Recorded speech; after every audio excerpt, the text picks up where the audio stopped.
അധ്യായം 4. ദെബോറയും ബാറക്കും.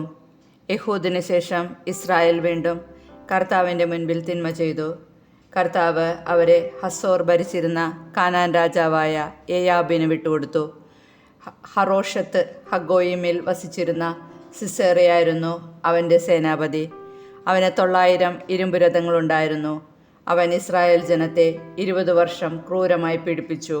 അപ്പോൾ അവർ കർത്താവിനോട് സഹായത്തിന് നിലവിളിച്ചു.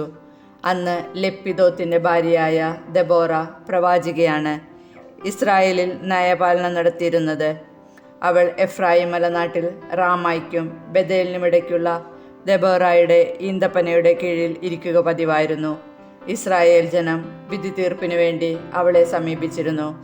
അവൾ അബിനോവാമിൻ്റെ മകനായ ബാറാക്കിനെ നഫ്താലിയിലെ കേദശിൽ നിന്ന് ആളയച്ചു വരുത്തി പറഞ്ഞു, ഇസ്രായേലിൻ്റെ ദൈവമായ കർത്താവ് നിന്നോട് ആജ്ഞാപിക്കുന്നു, നീ നഫ്താലിയുടെയും സെബുലൂണിൻ്റെയും ഗോത്രങ്ങളിൽ നിന്ന് 10,000 പേരെ താബോർ മലയിൽ അണിനിരത്തുക.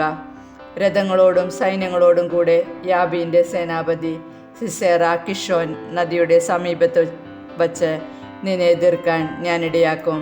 ഞാൻ അവനെ നിന്റെ കയ്യിൽ ഏൽപ്പിച്ചു തരും. ബാറക്ക് അവളോട് പറഞ്ഞു, നീ എന്നോടുകൂടെ വന്നാൽ ഞാൻ പോകാം, ഇല്ലെങ്കിൽ ഞാൻ പോവുകയില്ല. അപ്പോൾ അവൾ പറഞ്ഞു, ഞാൻ തീർച്ചയായും നിന്നോടുകൂടെ പോരാം, പക്ഷേ നിന്റെ ഈ വഴി നിന്നെ മഹത്വത്തിലെത്തിക്കുകയില്ല. കർത്താവ് സിസേറയെ ഒരു സ്ത്രീയുടെ കയ്യിൽ ഏൽപ്പിക്കും. പിന്നീട് ദെബോറ എഴുന്നേറ്റ് ബാറക്കിനോടുകൂടെ കേദശിലേക്ക് പോയി. ബാറക്ക് സെബ്ലൂണിനെയും നഫ്താലിയെയും കേദശിൽ വിളിച്ചുകൂട്ടി. 10,000 പടയാളികൾ അവൻ്റെ പിന്നിൽ അണിനിരന്നു. ദെബോറായും അവൻ്റെ കൂടെ പോയി. കേന്യനായ ഹേബർ, മോശയുടെ അമ്മായിയപ്പനായ ഹൊബാബിൻ്റെ വംശജരായ കേന്യരെ വിട്ടുപോന്ന് കേദേശിനടുത്ത് സനാന്യമിലെ ഓക്കുമരത്തിന് സമീപം പാളയമടിച്ചു. അബിനോവാമിൻ്റെ മകനായ ബാറക് താബോർ മലയിലേക്ക് നീങ്ങിയിരിക്കുന്നുവെന്ന് സിസേറ കേട്ടു. അവൻ തൻ്റെ 900 ഇരുമ്പുരഥങ്ങളും അതോടൊപ്പം ഹറോഷേത്ത് ഹഗോയിം മുതൽ കിഷോൻ നദി വരെയുള്ള പ്രദേശങ്ങളിൽ നിന്ന് തൻ്റെ പക്ഷത്തുള്ള എല്ലാവരെയും ഒന്നിച്ചുകൂട്ടി. ദെബോറ ബാറക്കിനോട് പറഞ്ഞു, മുന്നേറുക, കർത്താവ് സിസേറയെ നിന്റെ കയ്യിൽ ഏൽപ്പിക്കുന്ന ദിവസമാണിത്. നിന്നെ നയിക്കുന്നത് കർത്താവല്ലേ. അപ്പോൾ ബാറക്ക് തന്നോടുകൂടിയുള്ള 10,000 പേരോടൊപ്പം താബോർ മലയിൽ നിന്ന് താഴേക്കിറങ്ങി.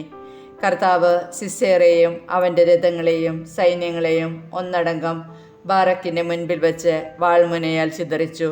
സിസേറ രഥത്തിൽ നിന്നിറങ്ങി പലായനം ചെയ്തു. ബാറക്ക് രഥങ്ങളെയും സൈന്യങ്ങളെയും ഹറോഷത്ത് ഹൊഗോയിം വരെ അനുധാവനം ചെയ്തു. സിസേറയുടെ സൈന്യം മുഴുവൻ വാളിനിരയായി, ഒരുവൻ പോലും അവശേഷിച്ചില്ല. സിസേറ കേന്യനായ ഹേബറിൻ്റെ ഭാര്യ ജായേലിൻ്റെ കൂടാരത്തിൽ അഭയം പ്രാപിച്ചു.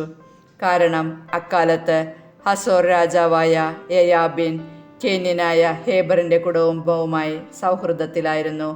ജായേൽ സിസേറയെ സ്വീകരിക്കാൻ വന്നു.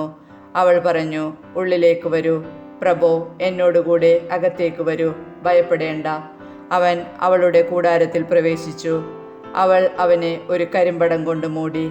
അവൻ അവളോട് പറഞ്ഞു, എനിക്ക് ദാഹിക്കുന്നു, അല്പം വെള്ളം തരിക. അവൾ തോൽക്കുടം തുറന്ന് അവന് കുടിക്കാൻ പാൽ കൊടുത്തു. വീണ്ടും അവനെ പുതപ്പിച്ചു.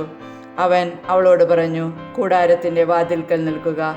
ആരെങ്കിലും വന്ന് അന്വേഷിച്ചാൽ ഇവിടെ ആരുമില്ലെന്ന് പറയണം. എന്നാൽ ഹേബറിൻ്റെ ഭാര്യ ജായേൽ കൂടാരത്തിൻ്റെ ഒരു മരയാണിയും ചുറ്റികയും എടുത്തു. സാവധാനം അവൻ്റെ അടുത്ത് ചെന്നു.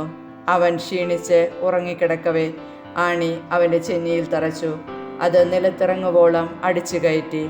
അങ്ങനെ അവൻ മരിച്ചു. ബാറക്ക് സിസേറയെ പിന്തുടർന്ന് വന്നപ്പോൾ ജായേൽ അവനെ സ്വീകരിക്കാൻ ചെന്നു. അവൾ അവനോട് പറഞ്ഞു, വരിക, നീ അന്വേഷിക്കുന്ന മനുഷ്യനെ ഞാൻ കാണിച്ചു തരാം. അവൻ അവളുടെ കൂടാരത്തിൽ പ്രവേശിച്ചു. സിസേറ ചെന്നിയിൽ മരയാണി തറച്ച് മരിച്ചു കിടക്കുന്നത് കണ്ടു. അങ്ങനെ ആ ദിവസം കാനാൻ രാജാവായ യേയാബിനെ ദൈവം ഇസ്രായേൽ ജനതയ്ക്ക് കീഴ്പ്പെടുത്തി. കാനാൻ രാജാവായ യേയാബീൻ നിശേഷം നശിക്കുന്നതുവരെ ഇസ്രായേൽ ജനം അവനെ മേൽക്കുമേൽ പീഡിപ്പിച്ചുകൊണ്ടിരുന്നു.